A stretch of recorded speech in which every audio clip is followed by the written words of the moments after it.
Muitas vezes, olhamos para o passado para nos compreendermos a nós mesmos.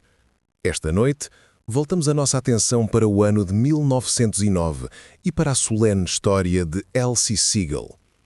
É um caso que nos lembra que por detrás dos registros históricos existem pessoas reais, cujas vidas foram irrevogavelmente alteradas pelos eventos que ocorreram.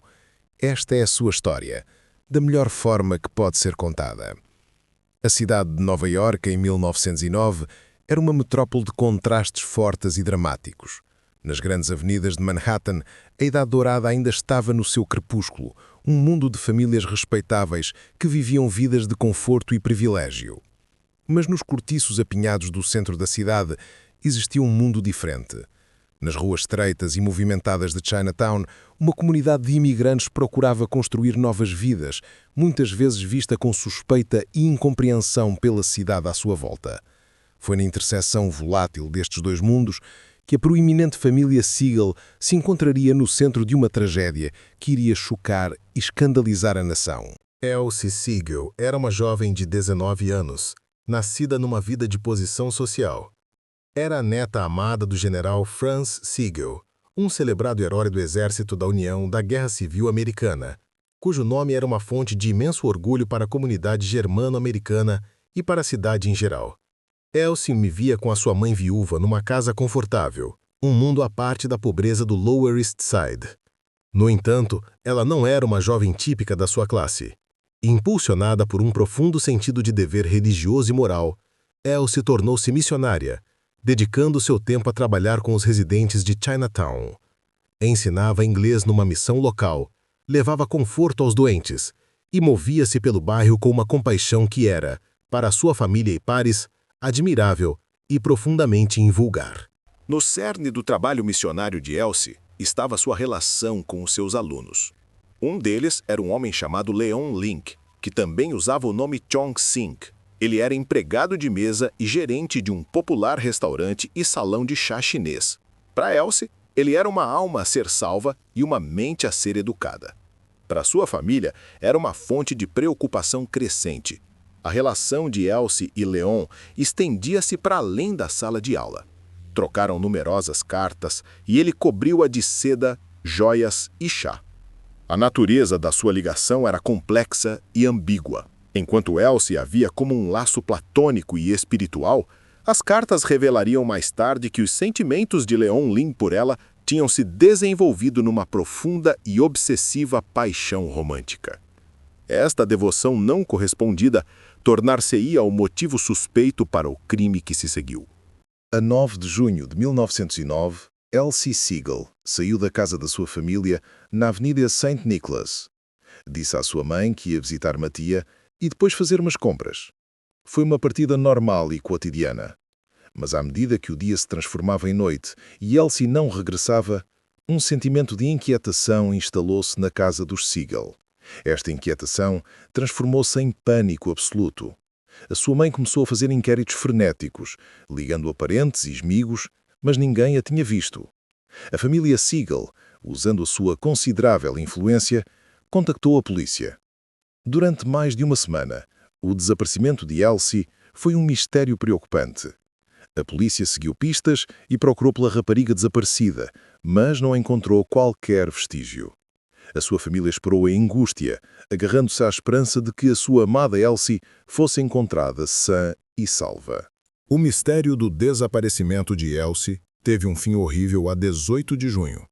O proprietário de um prédio de apartamentos na 782 Eighth Avenue, um edifício conhecido por ser frequentado por membros da comunidade chinesa, foi alertado por inquilinos sobre um odor fétido que emanava de um apartamento no quarto andar. O apartamento era alugado por Leon Leng. Quando repetidas batidas na porta não tiveram resposta, a polícia foi chamada. Arrombaram a porta e depararam-se com um cenário de desordem. No centro da sala estava um grande baú de viagem, firmemente amarrado. Quando o abriram, fizeram uma descoberta devastadora. Lá dentro, envolto em tecido, estava o corpo de Elsie Siegel. Ela tinha sido estrangulada. A busca pela missionária desaparecida tinha terminado, mas a caça ao seu assassino estava apenas a começar. A descoberta do corpo de Elsie Siegel num baú no apartamento do seu amante chinês desencadeou uma tempestade midiática. Os jornais de Nova York e de todo o país agarraram-se à história, cujos elementos de alta sociedade, trabalho missionário e uma relação interracial escandalosa se revelaram material sensacionalista. A imprensa retratou Elsie como uma rapariga virtuosa e ingênua, que fora atraída para sua perdição por uma figura sinistra de um submundo exótico e perigoso. O caso atiçou as chamas do perigo amarelo, uma ideologia racista que prevalecia na época, e levou a uma onda de sentimento e suspeita anti-chinesa. A história já não era apenas um homicídio, era um espetáculo cultural, uma peça de moralidade que reforçava os preconceitos mais profundos da época. Com o corpo de Elsie encontrado no seu apartamento, Leon Ling tornou-se imediatamente o principal suspeito e o alvo de uma das mais extensas caças ao homem do início do século XX. Os investigadores determinaram rapidamente que ele tinha desaparecido por volta da mesma altura que Elsie. O Departamento de Polícia de Nova York emitiu um alerta geral, e a sua descrição foi divulgada às agências de aplicação da lei por todos os Estados Unidos e Canadá. Os detetives acreditavam que ele estava a tentar fugir do país, talvez de volta para a China. Os portos foram vigiados e os navios revistados. A caça ao homem estendeu-se através do Atlântico, com alertas enviados à polícia na Europa.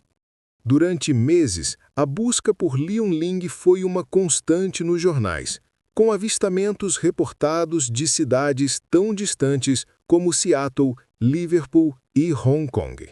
Enquanto a busca física por Leon Ling continuava, os investigadores em Nova York reconstituíram a história da sua relação com Elsie através de um tesouro de cartas que tinham trocado.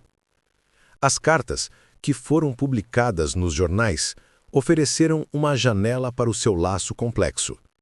As cartas de Elsie eram gentis e encorajadoras, cheias de sentimento religioso e do orgulho de uma professora no progresso do seu aluno. As cartas de Leon Ling, no entanto, contavam uma história diferente. Eram apaixonadas, desesperadas e cheias de declarações de amor.